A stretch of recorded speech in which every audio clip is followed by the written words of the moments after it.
Шымкентте жаңа тұрғын үй бағдарламасы іске қосылды.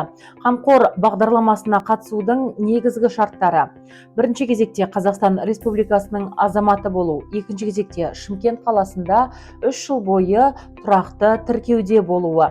Сонымен қатар, үшінші кезекте атыңызда 5 жылдан бері үйдің болмауы, және де сіз тұрғын үй бойынша кезекте болмауыңыз керек. Дәл осы қамқор тұрғын үй бағдарламасына дәрігерлер, медбикелер, санитарлар, журналистер, сонымен қатар ғылыми қызметкерлер, мәдениет қызметкерлері, спорт қызметкерлері, азаматтарға арналған үкімет корпорациясының қызметкерлері, бюджеттік ұйым қызметкерлері қатыса алады. Энергетиканың қызметкерлері де дәл осы бағдарламаға қатысады.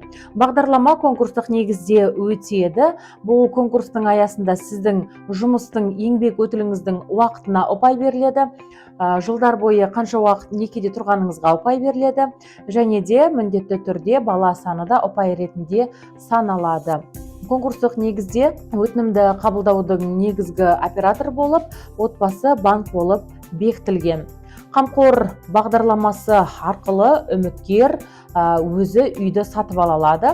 Үйдің құны 20 миллион теңгеге дейін болуы қажет. Сонымен қатар ескеретін жайт, алғашқы жарна 10%, жылдық мөлшерлемесі банктың 5%, дегенмен әрмен қарай 3-8%-ға дейін төмендейтін болады.